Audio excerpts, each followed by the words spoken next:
नमस्कार। तृतीय वर्ष के प्रथम प्रश्न पत्र में हम ढोला मारूर दोहा पढ़ रहे हैं। 125 तक हम पढ़ चुके हैं।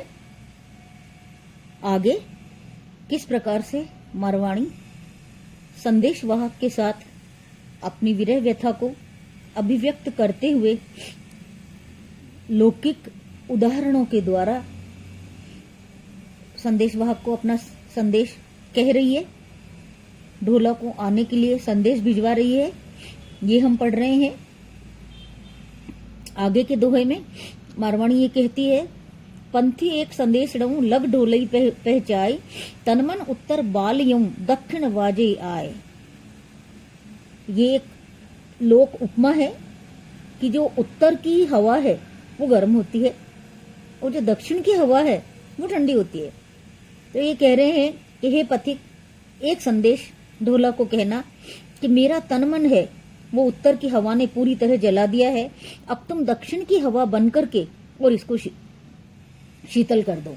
यहाँ मारवाणी ने अपनी विरह व्यथा को, अपने दुख को उत्तर की हवा का उपमा दी है और दक्षिण की हवा को मिलन की ठंडी हवा की उपमा दी गई है।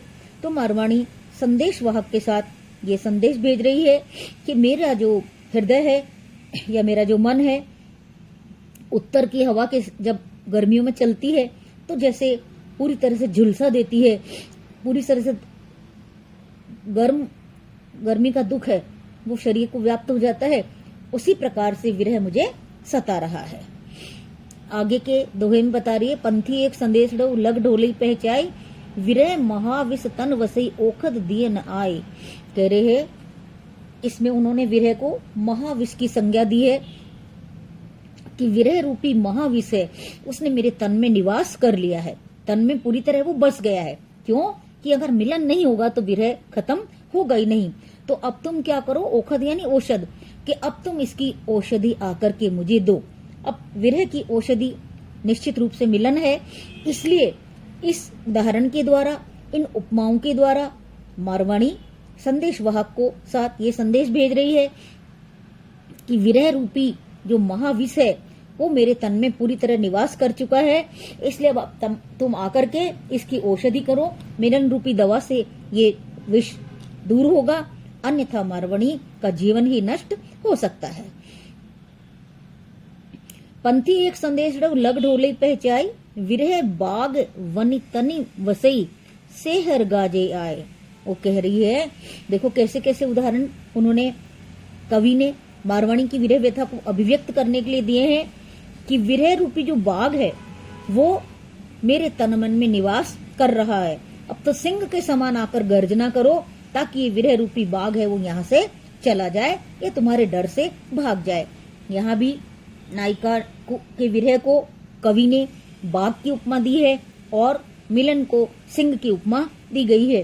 तो किस प्रकार से, जिस प्रकार शेर की गर्जना से बाघ भाग जाता है, उसी प्रकार से मारवाणी संदेश वाहक को ये संदेश दे रही है कि तुम क्या करो कि तुम सिंह के समान आकर गर्जना करो, अर्थात मिलन रूपी शेर, मिलन के सुख को आकर के मुझे प्रदान करो, तो ये मेरे तन मन से विरह रूपी बाघ है ये भाग जाएगा, अर्थात ये दूर हो जाएगा। आगे के दोहे में मारवाणी ये संदेश दे रही है या कवि ये उदाहरण दे रहा है, पंथी एक संदेश लग ढोले पहचाएगी। हे पथिक, एक संदेशा ढोला तक पहुंचाना। क्या पहुंचाना? धन कमलाणी कमदनी सिसहर उगऊ आए, कि तुम्हारी जो धन यानी पत्नी है वो जो कमलनी के समान सुंदर है, कुमुदनी के समान सुंदर है, वो कमलिनी और कुमुदनी जो केवल चंद्रमा को देखकर खिलती है तो वो मुरझा गई है, तो तुम अब आकर सिसर यानी चंद्रमा रूपी जो मिलन का सुख है वो आकर के मुझे प्रदान करो। तो ये जो नायिका है, ये जो तुम्हारी पत्नी है, वो कमलिनी है, कुमुदनी है, तो वो वापस से खिल जाएगी। यहाँ नायिका के विरह को या नायिका को कमलिनी और कुमुदनी की उपमा दी है कि किस प्रकार से कमलिनी और कुमुदनी चंद्रमा को देखकर ही खिलती है, उसी प्रकार से कवि ये इस दोहे में ये बता रहा है या नायिका का इस प्रकार से विरह का वर्णन कर रहा है कि वो कमलनी और कुमुदनी के समान क्या हो गई है, मुरझा गई है। तो तुम आकर क्या करो, चंद्रमा के समान तुम आकर उदित हो तो नायिका वापस से खिल जाएगी। आगे फिर आगे के पद में कवि ये बता रहा है, आगे के दोहे में, पंथी एक संदेश लग ढोले ही पहुंचाए, कि हे पथिक एक संदेशा ढोला तक पहुंचाना। क्या पहुंचाना? धन कमलानी कमलनी सूरज उगवाए, कि तुम्हारी धन है वो कैसी है, कमल के समान है, और वो क्या हो गई है, कुमला गई है। कमलानी यानी कुमला गई है, कमलनी यानी कमल के समान है। तो इसलिए तुम सूरज के समान आकर उदित हो और उसको वापस से खिलाओ। यहाँ पहले कमलानी का अर्थ है कुमला जाना, है ना, और कमलनी का अर्थ है कमल के समान। कि ये जो नायिका है वो कमल के समान सुंदर है, लेकिन वो कुमला गई है। क्यों? क्योंकि मिलन रूपी सूरज के समान तुम आकर के यहाँ उदित हो। तो यहाँ नायक को सूरज की उपमा दी गई है, नायिका को कमल की उपमा दी गई है, और कमलानी यानी कुमला जाना। तो विभिन्न लौकिक और साहित्यिक रूढ़ियों और प्रचलित उपमानों के द्वारा, रूपकों के द्वारा, उदाहरणों के द्वारा कवि ने नायिका की विरह की स्थिति का वर्णन किया है, जो बहुत ही सुंदर बन रहा है। आगे के दोहे में वो बता रही है, पंथी एक संदेश लग ढोले ही पहुंचाए, कि हे पथिक एक संदेशा ढोला तक पहुंचाना। क्या? जीवन खीर समुद्र हुई रतन जकाड़े आए। जीवन क्या बन गया है? क्षीर समुद्र के समान हो गया है। तो अब तुम जोवन है, यौवन है वो क्षीर समुद्र के समान हो गया है, कि इसके रत्न है वो तुम आकर के निकालो। भावार्थ इसका यही होगा।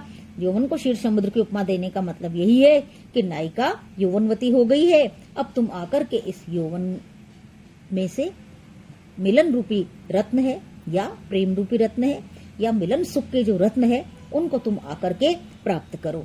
तो विभिन्न उदाहरणों के द्वारा कवि ने नायिका की विरह स्थिति का वर्णन किया है, और किस प्रकार से वो संदेश वाहक को ढोला को बुलाने के लिए या ढोला तक संदेश पहुंचाने के लिए विभिन्न उदाहरणों का प्रयोग किया जा रहा है। ये बहुत ही सुंदर और पठनीय और लोक साहित्य को श्रेष्ठ तरीके से अभिव्यक्त करने का तरीका है, जिसमें कवि ने बहुत ही सुंदर ढंग से इस मारवाणी के संदेश में लोक उपमानों के द्वारा नायिका की विरह व्यथा को अभिव्यक्त किया है।